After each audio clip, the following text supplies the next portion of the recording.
Before we move on too quickly to transfer targets and the new season that will be on us before we know it, I wanted to look back at the season that was. I know people are disappointed, but it wasn't all bad. Some players had seasons to forget, but some actually played well and exceeded expectations. So let's start with the hardest part of the field to assess, the defense and the goalkeepers. Now I'm not talking about anyone's future at the club, not talking about who needs to leave, even if that's what the comments will be filled with. I'm hoping things get positive as we move up the field, but I know there's sure to be plenty of negativity for a back line that simply wasn't as good as some of their reputation said they should be. The defense for Barcelona this year conceded 14 more goals than Atleti, 11 more than Real Madrid, and 5 more than Sevilla.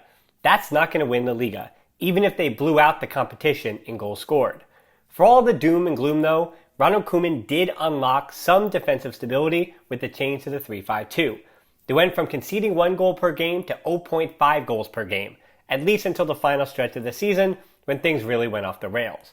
I know it's easier if I had done this on a 10-point scale, but it was easier on me to do it by the American letter grading system, so that's what I went with.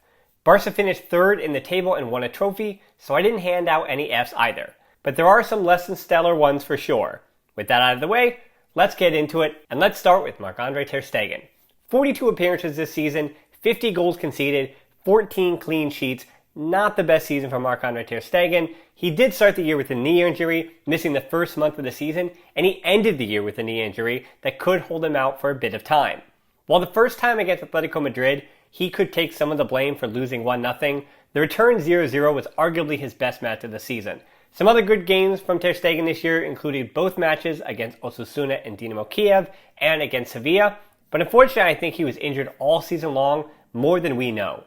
Neto only started 18% of all matches this season, mostly during the ter Stegen injuries, so it is hard to assess exactly how well he did in just 12 matches this year. 7 in La Liga, 3 in the Champions League, and 2 in the Copa del Rey. 8 wins, 2 draws, that's fine, but the 2 losses to Getafe and Real Madrid weren't so great on Neto's part. The highlight of his season was actually the Eibar match to end the season, followed by early matches against Villarreal and Celta de Vigo that kicked the campaign off well. Moving on to some center backs, Ronald Araújo, one of the better performers I think when looking at the expectations set upon them at the start of the season. 33 appearances for him, 2 goals, the first of which was a remarkable sidewinder against Valencia, 1 assist too. So the really memorable goal coming against Valencia, the other against Getafe. Unfortunately for Araújo, he was injured for 15 matches this season, but I think it was still a breakout year for the 22-year-old, especially around the new year against Eibar, Huesca, and Athletic Club. And how about Clement Lenglet?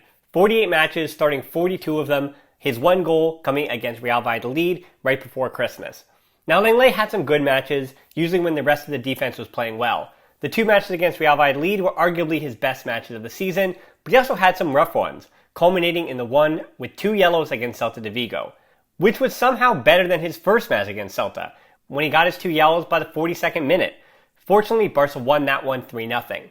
His low point of the season was probably the back-to-back losses to Cadiz and Juventus in December. He just never looked sharp all season long.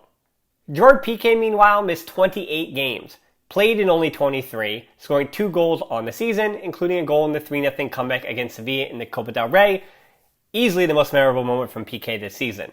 But by and large, it was a rough year for him. Unlike some of his backline teammates, it's hard to look at individual moments where he was poor, but there was certainly something not right about him this year. It felt like being 34 and the knee injuries were finally catching up to him, but I don't know if this was that different from last season. He doesn't have any exceptional games, but other than the 4-1 against PSG, I don't think he was ever Barca's worst player on the field. And against Paris, a few players could have argued they were the worst player on the field. I think his leadership was missed while he was out, but the team still picked up quite a few victories without him. Not speaking about what happens with him next year and just reviewing last season, it was injury-plagued and a down year from a club legend. Usually the injured one, Umtiti missed only 16 matches through injury this season. And I say only because that's the smallest number he's missed through injury since 2017. Unfortunately for him, he only played 16 matches, and some of them didn't go so great, like the 3-0 loss to Juventus. And he played in that match only after missing out on the 2 Dinamo Kiev and Ferencváros matches through injury, which probably would have been better challenges to get him match fit.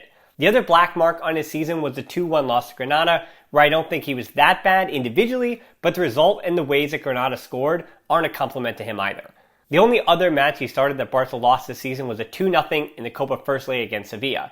On the other side of that coin, he played his best match of the season in the 4-0 win over Granada in January, plus the 2 Elche matches. Even in those, this season was another reminder of how an injury can change the trajectory of a career, and he's still just 27 years old. Let's brighten this up a little bit with some Óscar Mingueza talk. The advanced metrics say that he wasn't that great, but the recently turned 22-year-old was one of the best parts of this season. Some of his season highlights were the assist against Dynamo Kiev in his debut in November, a superb performance in the 3-0 win over Real Valladolid, a goal and another solid defensive showing against Huesca, and I definitely say the goal against Real Madrid in El Clasico, regardless of the result. He played one match for Barca B in October, where he played left back before his first team call-up, and then proceeded to start over 70% of matches as both a center back and right back for Koeman. What's crazier, he made 36 appearances for Barca B over the course of 2.5 seasons and made 39 appearances for the first team this year. I can't possibly explain that other than this is why we continue to blindly trust the academy. Another positive had to be Jordi Alba.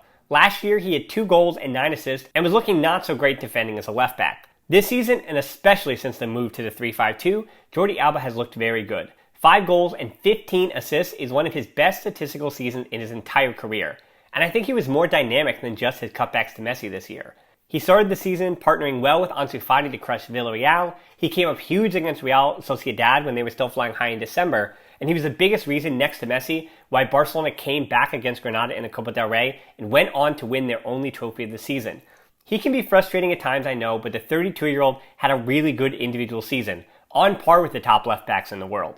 We can talk about his future and salary later, but just judging this past season, Jordi Alba was a positive. That said, it's a bit tougher to judge Junior Firpo. He only made 18 appearances and played 7 at left back, where he scored his 1 goal of the season against Alaves. He played 3 at right back / right center back, 1 at center back proper, and 3 as a left midfielder. He was versatile, but because you could make the argument that he was at his best as a right center back in the 3-5-2, that tells you that we never got to see his best again this season.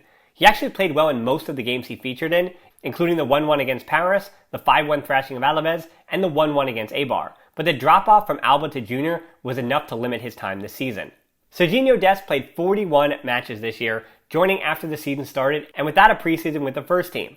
Plus, he started El Clasico in his 4th match, and I'd say that's a pretty good debut season for Serginho Dest. He played out of position at left back 5 times, plus fitting in fine as the right back and on the right wing in the 3-5-2. He only had the 1 assist, but 3 goals, including a brace in the 6-1 demolition of Real Sociedad, is a good start for the 20-year-old. The defensive side of the ball is where he was lacking, but even there he was solid and improved from the fall to the spring. Wrapping up the defense with Sergio Roberto, as much as the internet may tell you that all of Barca's woes are Sergio Roberto's fault, the Spaniard only started 24% of matches and only played in 20 total games this season.